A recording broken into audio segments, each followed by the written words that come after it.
Welcome back to Beena's learning class. 6ാം ക്ലാസ്സിലെ social സയൻസിൻ്റെ 3ാമത്തെ ചാപ്റ്ററാവും ഞങ്ങളെ സ്റ്റേറ്റ് ആൻഡ് ഗവൺമെൻറ്, രാഷ്ട്രവും ഗവൺമെൻറ്റും കേട്ടോ. നമ്മൾ 1ാമത്തെ ചാപ്റ്റർ ഇട്ടിട്ടുണ്ട്, 2ാമത്തെ ചാപ്റ്റർ ഇട്ടിട്ടുണ്ട്, 3ാമത്തെ ചാപ്റ്ററിൻ്റെ നമ്മൾ ഒരു പാർട്ട് ഇട്ടായിരുന്നു കേട്ടോ. 3ാമത്തെ ചാപ്റ്ററിൻ്റെ ഒരു പാർട്ട് ഇട്ടതാണ്. അഥവാ അത് കാണാത്തവർക്ക് ഞാനിതൊന്നും കൂടി ഒന്ന് പറയുന്നുണ്ട്. ഈ നമ്മൾ ഓരോ ചാപ്റ്റർ പഠിക്കുമ്പോഴും അതിനകത്തിൽ എന്തുവാണെന്ന് കറക്റ്റായിട്ട് മനസ്സിലാക്കി തന്നെയാണ് ഞാൻ പോകുന്നത്. ആ ചാപ്റ്ററിനകത്തിൽ എന്തൊക്കെ ഉണ്ടെന്നുള്ളത് കേട്ടോ. ഇവിടെ അതുപോലെ തന്നെ കുഞ്ഞുങ്ങളെ നമ്മുടെ രാഷ്ട്രത്തിനെ കുറിച്ചും ഗവൺമെൻറ്റിനെ കുറിച്ചുമാണ് ഈ ചാപ്റ്ററിൽ പഠിക്കാനുള്ളത്. ചെറിയൊരു ചാപ്റ്ററാണ്, പക്ഷേ ക്വസ്റ്റ്യൻ ആൻസറൊക്കെ ഇച്ചിരി വലുതാട്ടോ. നമ്മൾ 6ാം ക്ലാസ് ആണെന്ന് വിചാരിച്ച് കുഞ്ഞു ക്വസ്റ്റ്യൻ ആൻസർ കൊണ്ടിരിക്കരുത്. ഒരു 3-4 പോയിൻ്റൊക്കെ ഇതിന് മിനിമം നമ്മൾ എഴുതണം കേട്ടോ. അപ്പോൾ ഫസ്റ്റ് നോക്കൂ നിങ്ങളെ, ഇവിടെ ഒരു ഡയറി കുറിപ്പ് അതാതിരിക്കുന്നത്. ഞാൻ എളുപ്പം ഓടിച്ചിട്ടൊന്ന് പറയാം. ഒരു ഡയറി കുറിപ്പാണ്. അപ്പോൾ ആൻ ഫ്രാങ്ക് എന്തെല്ലാമാണ് ഇവിടെ ആഗ്രഹിക്കുന്നത്? ഇവിടെ കുറേ കാര്യങ്ങൾ പറയുന്നുണ്ട്. അതിനകത്തിൽ ആൻ ഫ്രാങ്ക് എന്തൊക്കെ കാര്യങ്ങളാണ് ഇവിടെ ആഗ്രഹിക്കുന്നത് എന്നാണ് 1ാമത്തെ ക്വസ്റ്റ്യൻ. ഇതാണ് സംഭവം. What all does Anne Frank wish for? Anne Frank എന്തെല്ലാമാണ് ഇവിടെ ആഗ്രഹിക്കുന്നത്? To lead a life of freedom, സ്വതന്ത്രമായിട്ട് ജീവിക്കാൻ. A house of her own, സ്വന്തമായി ഒരു വീട്. ഫ്രീഡം ഓഫ് മൂവ്മെൻറ്റ്, സഞ്ചാര സ്വാതന്ത്ര്യം. To live and work there, ജോലി ചെയ്ത് ജീവിക്കാൻ.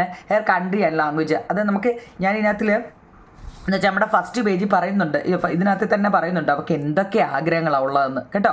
കണ്ടേ, ഇതിനകത്ത് തന്നെ പറയുന്നത് ഫ്രീഡം ഓഫ് മൂവ്മെൻറ്റ് കാണാൻ പറ്റുന്നുണ്ടോ നിങ്ങൾ? House of own our own കണ്ടോ. ഇങ്ങനെ അവർക്ക് ഇഷ്ടമുള്ള ഏതെങ്കിലും ഒരു 3 പേര് നിങ്ങൾ പഠിച്ചു വെച്ചിരിക്കണം. മിനിമം 4 എണ്ണമെങ്കിലും പഠിച്ചു വെച്ചേക്കണം കുഞ്ഞുങ്ങളെ കേട്ടോ. 4 പോയിന്റ്. അത് ഓക്കെയാണോ? 1ാമത്തത് ഓക്കെ ആണല്ലോ. ഇനി അടുത്ത അതിൻ്റെ തൊട്ട് താഴെ എന്താണ്ടേ ഒരു പേപ്പറിലെ കട്ടൗട്ട്, അതായത് കൊളാഷ് കൊടുത്തിട്ടുണ്ട് കേട്ടോ, കാണാൻ പറ്റുന്നുണ്ടല്ലോ. അപ്പോൾ അതിനെക്കുറിച്ച് ഒരു ചോദ്യം കൊടുത്തിട്ടുണ്ട്. What are the services provided by the state to the people കേട്ടോ. പിന്നെ അതിൻ്റെ തൊട്ട് താഴെ ഒരെണ്ണമുണ്ടായിരുന്നു അല്ലേ. ഇവിടെ ഒരു ക്വസ്റ്റ്യൻ ഉണ്ട് നിങ്ങൾ. ഏതാണ്ട് what all does our native land guarantee us? Discuss. What all does our native land guarantee us? അതെ, 2ാമത് ഞാനത് എഴുതിയത്. What all does our native land guarantee us? Discuss. നമ്മുടെ മാതൃരാജ്യം എന്തെല്ലാമാണ് നമുക്ക് ഉറപ്പ് നൽകുന്നത്? ചർച്ച ചെയ്യൂ. നമ്മുടെ മാതൃരാജ്യം നമുക്ക് എന്തെല്ലാമാണ് ഉറപ്പ് നൽകുന്നത്? നോക്കിക്കേ. ഫണ്ടമെൻ്റൽ റൈറ്റ്സ് ആൻഡ് ഫ്രീഡം, മൗലിക അവകാശങ്ങളും സ്വാതന്ത്ര്യവും. Access to education and opportunities, വിദ്യാഭ്യാസത്തിലേക്കും അവസരങ്ങളിലേക്കുമുള്ള പ്രവേശനം. Protection of life and property, ജീവനും സ്വത്തിനും സംരക്ഷണം. A sense of belonging and cultural identity, സ്വന്തമാണെന്ന തോന്നലും സാംസ്കാരിക തിരിച്ചറിവും. ഈ ക്വസ്റ്റ്യൻ ആൻസറും നമ്മൾ ഈ പറയുന്ന പോലെ ഈ പറയുന്ന കാര്യത്തിലെല്ലാം ഈ വായിച്ച് നോക്കിയിട്ട് അതിനകത്ത് നിന്നാണ് നമ്മൾ ഈ ക്വസ്റ്റ്യൻ ആൻസറുകളെല്ലാം എഴുതേണ്ടത് കേട്ടോ. അപ്പം 1ാമത്തത് വൃത്തിയായിട്ട് എഴുതിയെടുക്കണേ കുഞ്ഞുങ്ങളെ. നമ്മൾ ഈ ചാപ്റ്ററിൻ്റെ മൊത്തവും ക്വസ്റ്റ്യൻ ആൻസർ എഴുതിയിട്ടുണ്ട്. 1ാമത്തേത്, 2ാമത്തേത്, അത്രയൊക്കെ ആണല്ലോ. അതാണ് പറഞ്ഞിരിക്കുന്നത്. അടുത്ത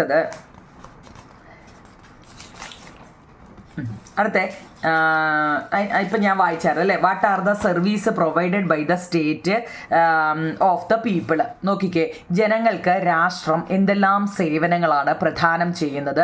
ടെസ്റ്റ് വായിച്ചതായിരുന്നു കേട്ടോ, അതുകൊണ്ടാണ് ഞാൻ ഈ ആൻസർ പറയുന്നത്. നമ്മൾ ഇന്നലെ ഫസ്റ്റ് പാർട്ടിൽ 1ാമത്തെ ലിങ്കിൽ ടെസ്റ്റ് വായിച്ച് തന്നെയാണ് ഇതെല്ലാം പറഞ്ഞത്. പിന്നെ നോട്ട് കിട്ടാത്തവർക്ക് വേണ്ടിയാണ് ഞാൻ ഇത്രയും. നമ്മളെ സുഡാനൊക്കെ പഠിച്ചില്ലേ, അവിടെ വരെ നമ്മൾ തന്ന. ഇനി നമ്മൾ ഗവൺമെൻറ് മുതലാണ് എടുക്കാനുള്ളത് കേട്ടോ. അപ്പോൾ നോട്ട് കിട്ടാത്തവർക്ക് വേണ്ടി ഞാനൊന്ന് വായിച്ചു തന്നതേ ഉള്ളൂ. ഇനി ഞാൻ എഴുതിയത് എന്തുവാന്ന് മനസ്സിലാവാത്തതോ അല്ലെ വായിക്കുന്നത് എന്താണെന്ന് മനസ്സിലാവാത്തവരോ വല്ലതും ഉണ്ടെങ്കിൽ അതിനുവേണ്ടി ഒന്ന് വായിച്ചതാവും നിങ്ങളെ. നമ്മുടെ what are the services provided by the state of the people? ജനങ്ങൾക്ക് രാഷ്ട്രം എന്തെല്ലാം സേവനങ്ങളാണ് പ്രദാനം ചെയ്യുന്നത്? Protection to life and property of the people, ജനങ്ങളുടെ ജീവനും സ്വത്തിനും സംരക്ഷണം നൽകുന്നു. എൻഷറിങ് ബോർഡർ സെക്യൂരിറ്റി, അതിർത്തി സുരക്ഷ ഉറപ്പാക്കൽ. പ്രൊവൈഡിങ് ഹെൽത്ത് ഇൻഷുറൻസ്, ആരോഗ്യ ഇൻഷുറൻസ് നൽകൽ. ഞാൻ ഇതിനകത്ത് നിന്നാണ് നമ്മളത് എഴുതുന്നത് കേട്ടോ. 5 തന്നിട്ടുണ്ട്. ഞാൻ അതിനകത്തിലെ ചെറുത് നോക്കി 3 നിങ്ങൾക്ക് പഠിക്കാൻ എളുപ്പത്തിന് വേണ്ടി തന്നേക്കുന്നത് കേട്ടോ. ഒരു 3 പോയിന്റേ തന്നിട്ടുള്ളൂ, അതെങ്കിലും പഠിക്കണേ കേട്ടോ. ജനങ്ങൾക്ക് രാഷ്ട്രം എന്തെല്ലാം സേവനങ്ങളാണ് പ്രദാനം ചെയ്യുന്നത്? ഓക്കെയാണോ നിങ്ങളെ? അതിൻ്റെ തൊട്ട് താഴെ നമ്മുടെ ഇന്ത്യയിലെ ഏറ്റവും കൂടുതൽ ജനസംഖ്യയുള്ള രാജ്യം ഏതാണ്? ഇപ്പോഴത്തെ രീതി വെച്ചാട്ടോ, നമ്മളിപ്പോൾ നേരത്തെ ചൈനയായിരുന്നു. ഏറ്റവും കൂടുതൽ ജനസംഖ്യയുള്ള രാജ്യം ഇന്ത്യയാണ്. ഏറ്റവും കുറവ് വത്തിക്കാൻ സിറ്റിയാണ്. അതൊക്കെ നല്ലപോലെ ഒന്ന് പഠിച്ചു വെച്ചേക്കണം കേട്ടോ. ഏറ്റവും കൂടുതലും ഏറ്റവും കുറവും. ഓക്കെ ആണോ നിങ്ങളെ? പിന്നെ നമ്മുടെ ടെസ്റ്റിൽ പറയുന്നത് വാട്ട് ഈസ് സ്റ്റേറ്റ്, നമ്മുടെ പാഠത്തിൻ്റെ പേര് അല്ലേ, വാട്ട് ഈസ് എ സ്റ്റേറ്റ്. അതിൻ്റെ വെച്ച് നിങ്ങൾ വാരി വലിച്ച് നിങ്ങൾ എഴുതണ്ടാവും നിങ്ങളെ.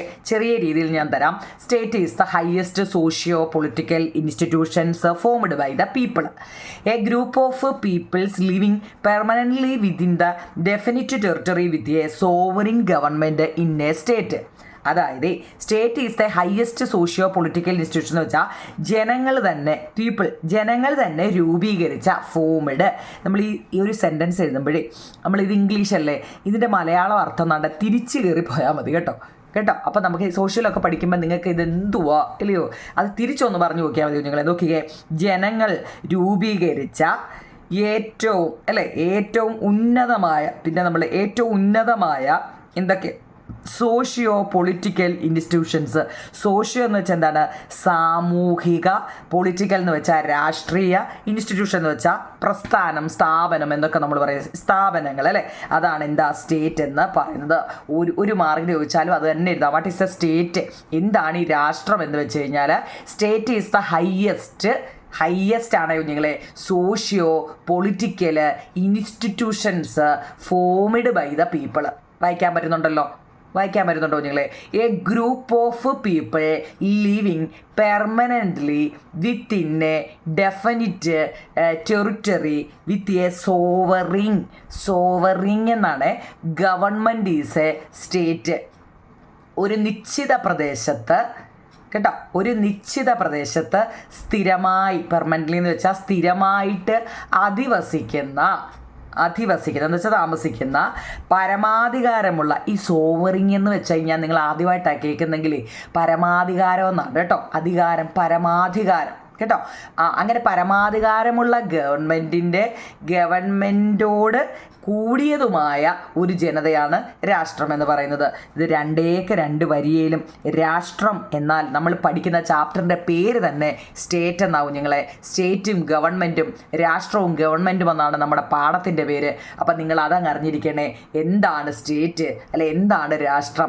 2 വരിയെ ഞാൻ എഴുതിയിട്ടുള്ളൂ. ജനങ്ങൾ രൂപീകരിച്ച ഏറ്റവും ഉന്നതമായ സാമൂഹിക രാഷ്ട്രീയ സ്ഥാപനമാണ് രാഷ്ട്രം. ഒരു നിശ്ചിത പ്രദേശത്ത് സ്ഥിരമായി അധിവസിക്കുന്നതും പരമാധികാരമുള്ള ഗവൺമെൻറ്റോട് കൂടിയതുമായ ഒരു ജനതയാണ് രാഷ്ട്രം. ഇംഗ്ലീഷ് മലയാളം വായിക്കാൻ അറിയാമല്ലോ. വായിക്കാൻ പറ്റുന്നുണ്ടോ നിങ്ങളെ? ഞാൻ അഥവാ നിങ്ങൾക്ക് എന്തെങ്കിലും എഴുതിയതിൽ എന്തെങ്കിലും നമ്മൾ എല്ലാവർക്കും എല്ലാം ഒന്നും വായിക്കാൻ പറ്റണമെന്നില്ലല്ലോ. എല്ലാവരും എഴുതുന്നത് എല്ലാവർക്കും വായിക്കാൻ പറ്റണമെന്നില്ലല്ലോ അല്ലയോ. ഇപ്പം ഞാൻ എഴുതുന്നത് എനിക്ക് വായിക്കാൻ പറ്റുമെന്ന് വിചാരിച്ചാൽ അത് മറ്റൊരാൾക്ക് വായിക്കാൻ പറ്റണമെന്നില്ലല്ലോ അല്ലേ. അതുകൊണ്ടും കൂടെ നിങ്ങളെ ഞാൻ എടുത്ത് ഓരോ വാക്കും ഈ 2ാം ക്ലാസ്സും 3ാം ക്ലാസ്സിലെയും കുട്ടികളെ പറഞ്ഞു തരുന്ന പോലെ രീതി തന്നെയാണ് കറക്റ്റ് ഓരോ വാക്കും എടുത്ത് ഞാൻ പറഞ്ഞു തരുന്നത് കേട്ടോ. ഓക്കെ ആണോ? 6 ക്വസ്റ്റ്യൻ ആൻസർ ഓക്കെ ആണോ നിങ്ങൾ? അപ്പോൾ എന്താണ് സ്റ്റേറ്റ്? ഇനി നിങ്ങളുടെ ടെസ്റ്റിൽ നിങ്ങൾ ഈ ടെസ്റ്റിനകത്തിലെ നീല ബോക്സിൽ കിടക്കുന്ന കാര്യങ്ങളെല്ലാം നല്ലതുപോലെ ഒന്ന് പഠിച്ചു വെച്ചേക്കണം കേട്ടോ. ഇവിടെ political science, the state and political science എന്നൊരു നീല ബോക്സ്, സോഷ്യലിൻ്റെ ടെസ്റ്റിനകത്തിലെ നീല ബോക്സുകളെല്ലാം നിങ്ങൾ നല്ലതുപോലെ ഒന്ന് പഠിച്ചു വെച്ചേക്കണം കേട്ടോ. പൊളിറ്റിക്കൽ നമ്മൾ ഒന്നാമത്തെ ഇതിൽ പറഞ്ഞതാണ് പൊളിറ്റിക്കൽ സയൻസിനെ കുറിച്ച് കേട്ടോ. പൊളിറ്റിക്കൽ സയൻസും സ്റ്റേറ്റും എന്താണെന്ന്. ഓക്കെ ആണോ നിങ്ങളെ?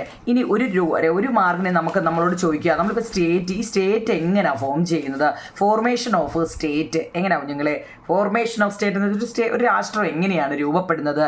അത് population, territory, government and sovereignty are the factors that form A state. എന്താവും നിങ്ങളെ? പോപ്പുലേഷൻ എന്ന് വെച്ചാൽ ജനസംഖ്യ, എല്ലാം പഠിച്ചു വെച്ചേക്കണേ. ജനസംഖ്യ, ടെറിറ്ററി ഇതൊക്കെ ആദ്യമായിട്ട് കേൾക്കുവാണെങ്കിൽ ഒന്ന് പഠിച്ചു വെച്ചേക്കണം കേട്ടോ. ടെറിറ്ററി എന്ന് വെച്ചാൽ ഭൂപ്രദേശം, അവർ താമസിക്കുന്ന പ്രദേശം കേട്ടോ. ഗവൺമെൻറ് അത് നമുക്കറിയാം, ഗവൺമെൻറ്. പിന്നെ ഞാൻ പറഞ്ഞല്ലോ സോവറിനിറ്റി എന്ന് വെച്ച് കഴിഞ്ഞാൽ പരമാധികാരം എന്നാണ്. ഇനി ഞാൻ പറയുന്നതിൽ എന്തെങ്കിലും തെറ്റുണ്ടെങ്കിൽ ആരെങ്കിലും വേറെ പറയുന്നതും കൂടെ ഒന്ന് കേട്ടോണം. ഇങ്ങനെയാണ് ഞാൻ പഠിപ്പിക്കുന്നത് കേട്ടോ. പോപ്പുലേഷൻ എന്ന് വെച്ചാൽ ജനസംഖ്യ എന്നാവും നിങ്ങളെ. ടെറിറ്ററി എന്ന് വെച്ചാൽ ഭൂപ്രദേശം, ഗവൺമെൻറ് എന്ന് വെച്ചാൽ ഗവൺമെൻറ്റാണ്. അത് സോവറിനിറ്റി എന്ന് വെച്ചാൽ പരമാധികാരം. ഈ 4 വാക്ക് ഓർമ്മയാണ്. ഈ ഘടകങ്ങൾ ചേർന്നതാണ് രാഷ്ട്രം ഫോം ചെയ്യുന്നത് അല്ലെങ്കിൽ രൂപീകരിക്കപ്പെടുന്നത്. ഒരു മാർക്കിന് ചോദിച്ചാൽ നമ്മൾ ഈ വലിയ ക്വസ്റ്റ്യൻ ആൻസർ ആയിട്ട് തോന്നുന്നത് എന്തുകൊണ്ടാണെന്നറിയോ? മലയാളവും ഇംഗ്ലീഷും കിടക്കുന്നുണ്ട് കേട്ടോ. നിങ്ങൾ അവനവൻ്റെ എഴുതുമ്പോൾ നോക്കിയേ ഒറ്റ വരിയേ ഉള്ളൂ കണ്ടോ. മലയാളംകാർക്ക് ഈ ഒരു വരിയും ഇംഗ്ലീഷുകാർക്ക് ഈ ഒരു വരിയേ ഉള്ളൂ. പിന്നെ രണ്ടും കൂടി എഴുതി പഠിക്കുന്ന പിള്ളേർക്കുണ്ടല്ലോ ഓരോ വാക്കും എന്താണെന്ന്. ഈ ഇംഗ്ലീഷ് മീഡിയക്കാർക്കാണ് ഞാൻ പറഞ്ഞത്. അവരത് എഴുതിയിട്ട് ഇത് എഴുതി മലയാളവും കൂടി എഴുതിയെടുക്കുമ്പോൾ പഠിക്കാൻ എളുപ്പമാവും നിങ്ങളെ. ഭാവിയിൽ നിങ്ങൾക്ക് ഈ വാക്കുകളെല്ലാം ഉപകരിക്കും. നമ്മൾ ഈ കൊച്ചിലെ ഇപ്പോൾ 6ാം ക്ലാസ്സാണ്, നിങ്ങൾക്ക് ചില വാക്കുകളൊന്നും അറിയത്തില്ല. അപ്പം നമ്മൾ ഇങ്ങനെ എഴുതി പഠിക്കാൻ കൊല്ലുണ്ടല്ലോ. ഇപ്പം നിങ്ങൾ ആ ടെറിറ്ററി എന്നൊരു വാക്ക് അത് നിങ്ങൾ എവിടെ കണ്ടാലും ഇതിപ്പം നിങ്ങൾ ആദ്യമായിട്ട് കാണുമ്പം പെട്ടെന്ന് അത് നിൽക്കണമെന്നില്ല. ഇത് കുറച്ചത് നമ്മളെന്തായാലും ബുക്ക് എടുത്ത് തിരിച്ചു മറിച്ചോ ഒക്കെ നോക്കുമല്ലോ. അപ്പം 3-4 വട്ടം നോക്കുമ്പോൾ ഓട്ടോമാറ്റിക്കലി നിങ്ങൾക്ക് ആ വാക്ക് കേൾക്കുമ്പോഴേ അത് ഭൂപ്രദേശമാണെന്ന് മനസ്സിലാവും. അങ്ങനെ തന്നെ പഠിക്കുന്നതാവും നിങ്ങളെ കുറച്ചുകൂടെ ബെറ്റർ കേട്ടോ. അപ്പോൾ എന്തൊക്കെയാണ് ഒരു സ്റ്റേറ്റ് ഫോം ചെയ്യുന്നത്? ജനസംഖ്യ, ഭൂപ്രദേശം, ഗവൺമെൻറ്, പരമാധികാരം എന്നീ ഘടകങ്ങൾ ചേർന്നാവും നിങ്ങളെ രാഷ്ട്രം രൂപീകരിക്കപ്പെടുന്നത്. ഓക്കെയാണോ? ഇനി ഞാൻ പറഞ്ഞായിരുന്നു എന്താ ഒരു രാഷ്ട്രത്തിൻ്റെ ചുമതല എന്താണ്? ഇതൊക്കെ വളരെ ഇമ്പോർട്ടൻ്റ് കേട്ടോ.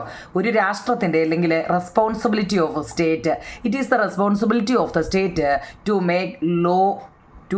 Make laws and to ensure the welfare of its people. എന്താവും നിങ്ങളെ? It is the responsibilities of the state to make laws and ensure the welfare of its people. ഓക്കെയാണോ? നിയമങ്ങൾ നിർമ്മിക്കുന്നതും മേക്ക് ലോ എന്ന് വെച്ചാൽ നിയമങ്ങൾ നിർമ്മിക്കുന്നതും അതുപോലെ തന്നെ ജനക്ഷേമം എന്ന് വെച്ചാൽ ഇവിടെ വെൽഫെയർ, ജനക്ഷേമം ഉറപ്പുവരുത്തുന്നതിനും രാഷ്ട്രത്തിൻ്റെ ചുമതലയാണ്. രാഷ്ട്രത്തിൻ്റെ ചുമതലകൾ എന്തൊക്കെയാവും നിങ്ങളെ? നിയമങ്ങൾ നിർമ്മിക്കുന്നതും അതുപോലെ തന്നെ ജനക്ഷേമം ഉറപ്പുവരുത്തുന്നതും രാഷ്ട്രത്തിൻ്റെ ചുമതലയാണ്. നമ്മളൊരു രാഷ്ട്രം രൂപീകരിക്കപ്പെടുന്നത്, നമ്മൾ രാഷ്ട്രത്തെക്കുറിച്ച് എന്ത് ചോദിച്ചാൽ ഇപ്പോൾ ഒന്നാമതായി നമ്മൾ പഠിച്ചത് രാഷ്ട്രം എന്താണ് അല്ലേ? ഇവിടെ നമ്മൾ പഠിച്ചത് എന്താവും നിങ്ങളെ? എന്താണ് സ്റ്റേറ്റ് അല്ലെങ്കിൽ എന്താണ് രാഷ്ട്രം എന്ന് ഇത് പഠിച്ചല്ലോ. 2 വരിയേ ഉള്ളൂ, അത് പഠിക്കുക. ഇനി ഒരു രാഷ്ട്രം എങ്ങനെയാണ് ഫോം ചെയ്യുന്നത് അതാണ് രണ്ടാമത് കൊടുത്തിരിക്കുന്നത്, അതും പഠിക്കുക. ഇനി ഒരു രാഷ്ട്രത്തിൻ്റെ റെസ്പോൺസിബിലിറ്റി നമ്മൾ ഈ ചാപ്റ്ററിൽ എൻ്റെ കുഞ്ഞുങ്ങളെ സ്റ്റേറ്റും ഗവൺമെൻറ്റും തങ്ങളിലുള്ള കാര്യങ്ങളാണ് നമുക്ക് പഠിക്കാനുള്ള. ഈ സ്റ്റേറ്റിനെ കുറിച്ചാണ് നമ്മളിപ്പോൾ പറയുന്നത്. സ്റ്റേറ്റ് എന്താണെന്ന്, ഒരു സ്റ്റേറ്റ് എങ്ങനെയാണ് ഫോം ചെയ്യുന്നത്, ഒരു സ്റ്റേറ്റിൻ്റെ റെസ്പോൺസിബിലിറ്റി എന്താണെന്ന്, ആ 3 അങ്ങ് പഠിച്ചു വെച്ചേക്കണേ. വളരെ ഇമ്പോർട്ടൻ്റ് ആണ്. ഒരു രാഷ്ട്രത്തിൻ്റെ ചുമതല എന്താണ്? അടുത്ത നോക്കൂ കുഞ്ഞുങ്ങളെ, ഞാനിപ്പോൾ പറഞ്ഞായിരുന്നല്ലോ ആ നീല ബോക്സ് എന്താണെന്ന്. എന്താ? Political science, the state and political science. ഒറ്റ വാക്കിൽ പറഞ്ഞാൽ political science is a scientific study of the state. രാഷ്ട്രത്തെക്കുറിച്ചുള്ള ശാസ്ത്രീയ പഠനമാണ് എന്താ? രാഷ്ട്രതന്ത്രശാസ്ത്രം. പൊളിറ്റിക്കൽ സയൻസ് എന്ന് വെച്ചാൽ രാഷ്ട്രതന്ത്രശാസ്ത്രം അല്ലെ, രാഷ്ട്രശാസ്ത്രം എന്ന് പറയത്തില്ല, രാഷ്ട്രതന്ത്രശാസ്ത്രം കേട്ടോ. പൊളിറ്റിക്കൽ സയൻസ് എന്ന് വെച്ചാൽ എന്താണ്? Political science is the scientific study of the state. Okay ആണോ നിങ്ങളെ? ഇനി റോമൻസി ആ നീല ബോക്സ് നല്ലപോലെ പഠിക്കണം കേട്ടോ. ആ നീല ബോക്സിനകത്ത് കുറേ കാര്യങ്ങൾ പഠിക്കുന്നുണ്ട്. എന്തുവാണെന്നറിയോ? നമ്മൾ 2ാമത്തെ ചാപ്റ്ററിൽ പഠിച്ച കുഞ്ഞുങ്ങളെ സോക്രട്ടീസ്, പ്ലേറ്റോ, അരിസ്റ്റോട്ടിൽ ഓർമ്മയുണ്ടോ? ഗ്രീക്ക് തിങ്കേഴ്സിനെ കുറിച്ച്, ആധുനിക ചിന്താകൻ ഫിലോസഫേഴ്സിനെ കുറിച്ചൊക്കെ നമ്മൾ പഠിച്ചില്ലേ? അവർ 3 ഏതാ നമ്മൾ അത് ഇവിടെ ഓർമ്മയുണ്ടോ കുഞ്ഞുങ്ങളെ? നമ്മളത് നേരത്തെ ഒന്ന് പറഞ്ഞതാ. എന്നാലും ഇത് ഈ മൂന്ന് പേരിൽ പൊളിറ്റിക്സ് കൊണ്ടുവന്നത് author of the politics Aristotle. ഇത് പഠിച്ചവർക്ക് ആ ക്വസ്റ്റ്യൻ ആൻസർ എളുപ്പമായിരിക്കും കേട്ടോ. പൊളിറ്റിക്സ് കൊണ്ടുവന്നത് അരിസ്റ്റോട്ടിലാണ് കേട്ടോ. സോക്രട്ടീസ്, പ്ലേറ്റോ, അരിസ്റ്റോട്ടിൽ, ഇവരെ 3 കുറിച്ചും ഇവിടെ കുറേ കാര്യങ്ങൾ പറയുന്നുണ്ട്. അത് പഠിച്ചവർക്ക് ഇത് കേൾക്കുമ്പോൾ തന്നെ എളുപ്പമാണ് അല്ലേ? അത് പഠിച്ച് കാണുമെന്ന് വിശ്വസിക്കുന്നു കേട്ടോ. അതിൻ്റെ തൊട്ടിപ്പുറത്ത് ഒരു നീല ബോക്സ് ഉണ്ടോ നിങ്ങളെ? സ്റ്റേറ്റ് കാണാൻ പറ്റുന്നുണ്ടോ? സ്റ്റേറ്റ് നോക്കിക്കേ.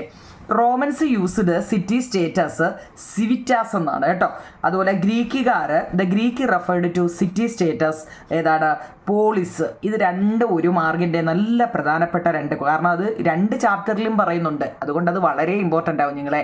2ാമത്തെ ചാപ്റ്ററിലും പറയുന്നുണ്ട്, 3ാമത്തെ ചാപ്റ്ററിലും പറയുന്നുണ്ട്. എന്താ? ഗ്രീക്കുകാർ നമ്മുടെ നഗര രാഷ്ട്രങ്ങളെ എങ്ങനെയാണ് സൂചിപ്പിച്ചിരുന്നത്? പോളിസ് എന്നാണ് സൂചിപ്പിച്ചത്. എന്നാൽ റോമൻസ് നമ്മുടെ സിറ്റി സ്റ്റേറ്റിനെ സിവിറ്റാസ്, CIVITAS, സിവിറ്റാസ് എന്നാണ് പറഞ്ഞത്. 11 ഓക്കെ ആണോ നിങ്ങൾ? ഇതെല്ലാം നമ്മൾ ടെസ്റ്റ് വായിച്ച് പറഞ്ഞതാണ്. പിന്നെ പറഞ്ഞ പോപ്പുലേഷനെ കുറിച്ച് അല്ലാണ്ട് ഒരു സ്കൂളിനെ കുറിച്ച് കാണിച്ചിട്ട് ഈ സ്കൂളെന്ന് വെച്ച് കഴിഞ്ഞാൽ നോക്കിയേ ആളും അനൊക്കെ ഒന്നും ഇല്ലാതിരിക്കുന്നതാണ്. ഇത് നോക്കിയേ ഇഷ്ടംപോലെ കുട്ടികളുണ്ട്, ടീച്ചറുണ്ട്, സ്റ്റാഫുണ്ട് അല്ലേ. അപ്പോൾ ഇതാണ് യഥാർത്ഥ ഒരു വിദ്യാലയം എന്ന് പറയുന്നത്. ഒരു വിദ്യാലയം എന്ന് വെച്ചാൽ എന്തൊക്കെ വേണമെന്നാ? അവിടെ ടീച്ചർമാർ വേണം, കുട്ടികൾ വേണം, അതുപോലെ തന്നെ സ്റ്റാഫും വേണം അല്ലേ. ഇതൊക്കെ ഉണ്ടെങ്കിൽ മാത്രമേ എന്താവത്തുള്ളൂ എന്നാ പറഞ്ഞത്, ഒരു വിദ്യാലയം ഉണ്ടാവത്തുള്ളൂ എന്ന് പറയുന്നത് പോലെയാണ് നമ്മുടെ രാഷ്ട്രം എന്നാണ് പറയുന്നത് അല്ലേ. ഒരു രാഷ്ട്രം എന്നാൽ അവിടെ എന്തൊക്കെയും വേണം, അവിടെയും ജനങ്ങൾ വേണം അല്ലേ. അതിനെക്കുറിച്ചാണ് ഇനി നമ്മൾ പറയാൻ പോകുന്നത്. എന്താ നോക്കി, ഇവിടെ ഒരു വൺ വേർഡ് ഉണ്ടോ നിങ്ങൾ? എന്താണെന്നറിയോ? ഇറ്റാലിയൻ തത്വചിന്തകനായ നിക്കോളോ മാക്കിവെല്ലിയാണ്. നിക്കോളോ, നല്ലപോലെ ആ പേരൊക്കെ ഒന്ന് അറിയണേ കുഞ്ഞുങ്ങളെ കേട്ടോ.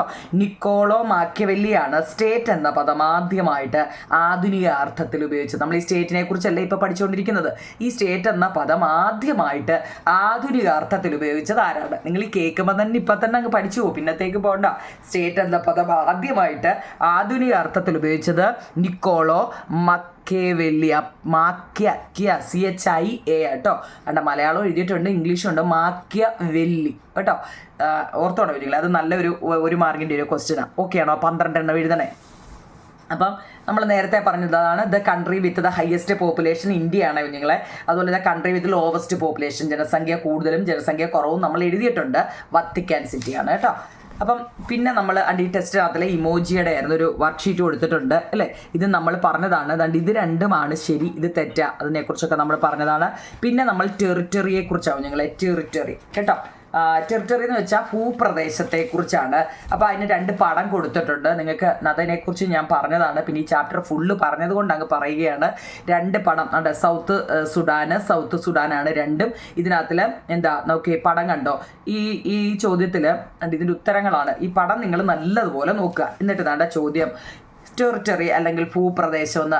The map of south Sudan that was formed in 2011 is given above. നമ്മുടെ ഈ പടത്തിൻ്റെ എന്ന് വെച്ച് കഴിഞ്ഞാൽ ദക്ഷിണ സുഡാൻ്റെ ഭൂപടമാണ് 2011 രൂപീകരിച്ച ദക്ഷിണ സുഡാൻ്റെ ഭൂപടമാണ് നമ്മളിപ്പോൾ ഈ കണ്ടത്. ഈ തന്നിരിക്കുന്ന 2011 സെൻസസ് കേട്ടോ.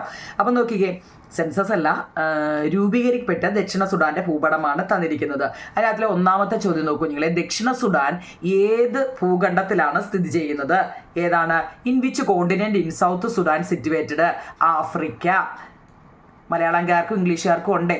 അടുത്തത്, which river enriches these country with water? ഏത് നദിയിലാണ് ഈ രാജ്യത്തെ ജലസമൃദ്ധമാക്കുന്നത്? ഏത് രാജ്യമാണ്? നൈൽ റിവറാണ്. അതായത് നിങ്ങളെ റിവർ നൈലാണ്, നൈല്. ദക്ഷിണ സുഡാൻ്റെ അതിർത്തി രാജ്യങ്ങൾ ഏതെല്ലാം? The countries that borders south Sudan. North, നല്ലതുപോലെ അത് പഠിക്കണേ നിങ്ങൾ. ഏതൊക്കെയാണെന്ന് ചിലപ്പോൾ 2 മാർക്കിന് ചോദിക്കാം. ദക്ഷിണ സുഡാൻ അതിർത്തി രാജ്യങ്ങൾ. സൗത്ത് സുഡാൻ്റെ ബോർഡറുകൾ ഏതെല്ലാമാണ്? നോക്കിക്കേ. നോർത്ത് അതായത് വടക്കില് സുഡാൻ, സൗത്ത് അതായത് തെക്കില് ഉഗാണ്ട, സ്പെല്ലിംഗ് ഒക്കെ പഠിക്കണേ. ഈസ്റ്റ് കിഴക്കില് എത്തോപ്യ, വെസ്റ്റ് പടിഞ്ഞാറില് സെൻട്രൽ ആഫ്രിക്കൻ റിപ്പബ്ലിക്, മധ്യ ആഫ്രിക്കൻ റിപ്പബ്ലിക്. മലയാളവും ഇംഗ്ലീഷും ഉണ്ടേ, കാണാൻ പറ്റുന്നുണ്ടല്ലോ. ഓക്കെ. ഇനി ലോകത്തിലെ ഏറ്റവും വലിയ രാജ്യം ഏതാണെന്ന് ചോദിച്ചാൽ റഷ്യയാണ്. 1 മാർക്കിൻ്റെ പ്രധാനപ്പെട്ട ചോദ്യങ്ങളാണ് ഇത്. ലോകത്തിലെ ഏറ്റവും വലിയ രാജ്യം റഷ്യയാണ്. പിന്നെ ലോകത്തിലെ ഏറ്റവും ചെറിയ രാജ്യം ഏതാണെന്ന് ചോദിച്ചാലും smallest country in the world Vatican സിറ്റിയാണ് കേട്ടോ. ഓക്കെ ആണോ? 15. അപ്പോൾ അത്രയും നമ്മൾ കഴിഞ്ഞ ഈ പേജിനകത്തിൽ അതിനെക്കുറിച്ചാണ്. അതിൻ്റെ ഇപ്പുറത്തും എന്തുണ്ട്? ഇപ്പുറത്തും അതിനെക്കുറിച്ച് ചോദിക്കുന്നുണ്ട് അല്ലേ. Country, the smallest country, largest country ഏതൊക്കെയാണെന്ന്. അതിനകത്തുനിന്ന് പ്രധാനപ്പെട്ടതായിട്ടൊന്നും ഞാൻ കണ്ടില്ല കുഞ്ഞുങ്ങളെ. ഇനി ടീച്ചർക്ക് തരുവാങ്കിൽ എഴുതിക്കോണേ. ഞാൻ ഉള്ളതിൽ ഏറ്റവും പ്രധാനപ്പെട്ടത് നോക്കിയാണ് നിങ്ങൾക്ക് തരുന്നത്. ഇനി നമ്മൾ പഠിക്കുന്നത് ഗവൺമെൻറ്റിനെ കുറിച്ചാണ്. എന്താ നിങ്ങളെ? ഇനി നമ്മൾ അടുത്തതായിട്ട് പഠിക്കുന്നത് ഗവൺമെൻറ്റിനെ കുറിച്ചാണ്. എന്തുവാ ഈ ഗവൺമെൻറ് എന്ന് വെച്ച് കഴിഞ്ഞാൽ നോക്കിക്കേ, അവിടെ ഒരു ന്യൂസ് കാണാൻ പറ്റുന്നുണ്ടല്ലോ നിങ്ങൾക്ക്. ഞാൻ വായിക്കാം. ലുക്ക് നോക്കിക്കേ. COVID-19 government declare free nations for all card holders. പിന്നെ government slashes price for life saving medicines. Government maintain vigil price hike under control. പിന്നെ ദാഹനീർ എന്നാട്ടോ, Dahaneer new project for drinking water distributions by government. അവിടെ COVID-19 എല്ലാ card ഉടമകളുണ്ടല്ലോ, ration കാർഡില്ലേ, ഈ ration card എല്ലാവർക്കും സൗജന്യമായിട്ട് ration പ്രഖ്യാപിച്ച് നമ്മുടെ ഗവൺമെൻറ് അല്ലേ? പിന്നോ രണ്ടാമത്തെ ജീവൻ രക്ഷാ മരുന്നുകൾക്ക് വില കുറച്ച്. നമ്മുടെ ജീവൻ രക്ഷാ മരുന്നുകൾക്കെല്ലാം ഗവൺമെൻറ് വില കുറച്ചു എന്നോ. പിന്നോ ഗവൺമെൻറ് ജാഗ്രത പാലിച്ചു. മെയിൻറ്റെയിൻ വിജിൽ എന്ന് വെച്ച് കഴിഞ്ഞാൽ ഗവൺമെൻറ് എല്ലാം ജാഗ്രത പാലിച്ചു. എന്തിനാണെന്നറിയോ? വിലക്കയറ്റ നിയന്ത്രണത്തിൻ്റെ വിധേയം. വിലക്കയറ്റ നിയന്ത്രണത്തിൻ്റെ വിധേയം എന്നാണ്. അടുത്ത ദാഹനീർ എന്ന് വെച്ച് കഴിഞ്ഞാൽ ഗവൺമെൻറ്റിൻ്റെ പുതിയ കുടിവെള്ള വിതരണ പദ്ധതിയുടെ പേരാവും നിങ്ങളെ ദാഹനീർ. ഗവൺമെൻറ്റിൻ്റെ പുതിയ കുടിവെള്ള വിതരണ പദ്ധതിയുടെ പേരാണ് എന്താ? ദാഹനീർ എന്നുള്ളത്. അതൊരു ബ്രേക്കിംഗ് ന്യൂസായിട്ട് പോകും നമ്മുടെ വാർത്തയില്ലേ അത്. പിന്നെ ഇതിനകത്തിൽ പഠിക്കാനായിട്ടെന്ന് വെച്ച് കഴിഞ്ഞാൽ നമ്മൾ ഈ മുകളിൽ തന്ന വാർത്തകളൊക്കെ ഒന്ന് നോക്കി. ഒരു രാഷ്ട്രത്തിലെ ജനങ്ങളുടെ ക്ഷേമം ഉറപ്പുവരുത്തുന്നതിൽ ഗവൺമെൻറ് അല്ലെങ്കിൽ സർക്കാർ വളരെ വലിയ പങ്കുകളാണ് വഹിക്കുന്നത്. രാഷ്ട്രവും ജനങ്ങളും തമ്മിലുള്ള ബന്ധം സജീവമായിട്ടൊന്ന് നിലനിർത്താൻ സഹായിക്കുന്നത് നമ്മുടെ ഗവൺമെൻറ്റാണ്, അല്ലേ? ജനങ്ങൾ അധിവസിക്കുന്നത് കൊണ്ട് മാത്രം ഒരു പ്രത്യേക ഭൂപ്രദേശം രാഷ്ട്രമായി മാറണമെന്നില്ല. അവിടുത്തെ വിഭാഗങ്ങളും ജനങ്ങളെയും ഏകോപിപ്പിച്ച് കൊണ്ടുപോകാൻ ഈ ഗവൺമെൻറ് എന്ന സംവിധാനം അനിവാര്യമാണ്. രാഷ്ട്രം ഒരു സ്ഥിര സ്ഥാപനം, അല്ലേ? പിന്നെ സ്ഥാപനവും ഗവൺമെൻറ് മാറിക്കൊണ്ടിരിക്കുന്നതുമാണ്. രാഷ്ട്രത്തിൻ്റെ നയങ്ങൾ രൂപീകരിക്കുന്നതിനും പ്രകടിപ്പിക്കുന്നതിനും സാക്ഷാത്കരിക്കുന്നതിനുമുള്ള ഏജൻസിയാണ് ഗവൺമെൻറ്. പിന്നെയോ ക്രമസമാധാനം, നിയമവാഴ്ച, അപ്പോൾ അതിൻ്റെ ക്വസ്റ്റ്യൻ ആൻസർ ഉണ്ട്, നമുക്കത് നോക്കാം. അതിനകത്ത് ആ ക്വസ്റ്റ്യൻ ആൻസർ ആയിട്ട് വരുന്നത് നമുക്ക് എടുക്കാം. നിങ്ങളെ അടുത്ത് നോക്കി ഗവൺമെൻറ് എന്താണെന്ന് ചോദിച്ചു കഴിഞ്ഞാൽ നിങ്ങൾക്ക് എഴുതാനുള്ളതാണ് കേട്ടോ. വാരി വലിച്ച് ഞാനെല്ലാം കൂടെ വായിച്ചപ്പോൾ അത്രയും സമയം കളയുന്നില്ല. ഗവൺമെൻറ് എന്താണെന്ന് നോക്കൂ. അതായത് നമ്മൾ സ്റ്റേറ്റും ഗവൺമെൻറ്റുമാണ് നമ്മുടെ ചാപ്റ്ററിൻ്റെ പേര്. സ്റ്റേറ്റിനെ കുറിച്ചായിരുന്നു നമ്മളത് എങ്ങനെ ഫോം ചെയ്തു, അതിൻ്റെ റെസ്പോൺസിബിലിറ്റി എന്താണ്, അങ്ങനെയൊക്കെ കുറേ കാര്യങ്ങൾ നമ്മളൊരു 15 കാര്യങ്ങൾ അതിനെക്കുറിച്ച് പഠിച്ചു, അല്ലേ? ഇതിന് അങ്ങോട്ട് നമ്പർ ഇട്ടില്ലെന്ന് തോന്നുന്നു 15. ഇനി നമ്മൾ 16ാമത്തെ നിങ്ങളെ എന്താ ഗവൺമെൻറ് കേട്ടോ. ഗവൺമെൻറ് എന്നാൽ എന്തെന്നാണ് നമ്മൾ പഠിക്കുന്നത്. Government is an agency to form the policies of state. നല്ലപോലെ നോക്കണം നിങ്ങളെ. State express and executive them. Government handles law and order, rule of law, defence, foreign relations, roads, bridges, drinking water, electricity, education and the like. വായിക്കാൻ പറ്റുന്നുണ്ടോ നിങ്ങളെ? Government എന്നാൽ എന്തെന്നാണ്, എന്തൊക്കെയാണെന്ന് നോക്കിക്കേ. Government is an agency to form the policies of the state, express the execute them എന്നാണ് കേട്ടോ. Execute ഓരോ വാക്കും എടുത്തെടുത്ത് ഞാൻ പറയുന്നുണ്ട്. ഏതെങ്കിലും നിങ്ങൾക്ക് വായിക്കാൻ ബുദ്ധിമുട്ടുണ്ടെങ്കിൽ എന്ന് വെച്ചാൽ എന്താണെന്നറിയോ? നമ്മുടെ സ്റ്റേറ്റിൻ്റെ നയങ്ങൾ അല്ലെങ്കിൽ ഇവിടെ രാഷ്ട്രത്തിൻ്റെ നയങ്ങൾ രൂപീകരിക്കുന്നതും നിങ്ങളെ പോളിസീസ്, ഇവിടെ ഏജൻസി ടു ഫോം ചെയ്യുന്ന വെച്ചാൽ രൂപീകരിക്കുന്നതിനും അത് പ്രകടിപ്പിക്കുന്നതിനും സാക്ഷാത്കരിക്കുന്നതിനുമുള്ള ഏജൻസിയാണ് ഗവൺമെൻറ്. ഒറ്റ മാർക്കിന് എന്താണ് ഗവൺമെൻറ് എന്ന് ചോദിച്ചു കഴിഞ്ഞാൽ അത് എഴുതിയാൽ മതി കുഞ്ഞുങ്ങളെ. ഒറ്റ മാർക്കിനാണ് നമ്മളുടെ ചോദിക്കുകയെങ്കിൽ ആ ഒരു വരി എഴുതിയാൽ മതി. രാഷ്ട്രത്തിൻ്റെ നയങ്ങൾ രൂപീകരിക്കുന്നതിനും അത് പ്രകടിപ്പിക്കുന്നതിനും സാക്ഷാത്കരിക്കുന്നതിനുമുള്ള ഏജൻസിയാണ് ഗവൺമെൻറ് എന്ന് പറയുന്നത്. വായിക്കാൻ പറ്റുന്നുണ്ടല്ലോ? ഇനി ഗവൺമെൻറ് ഹാൻഡിൽ ചെയ്യുന്ന കാര്യങ്ങൾ നോക്കണേ. ഗവൺമെൻറ് കൈകാര്യം ചെയ്യുന്ന നോക്കിക്കേ. ഗവൺമെൻറ് എന്തൊക്കെ ഹാൻഡിൽ ചെയ്യുന്നുണ്ടല്ലേ, കൈകാര്യം ചെയ്യുന്നത്? Law and order. നോക്കണേ നിങ്ങൾ ഓരോ കാര്യങ്ങളും. ലോ ആൻഡ് ഓർഡർ, പിന്നെ നോക്കി ക്രമസമാധാനം, ഓരോന്നും നോക്കണേ. Law and order, rule of law, നിയമവാഴ്ച, അതുപോലെ ഡിഫൻസ്.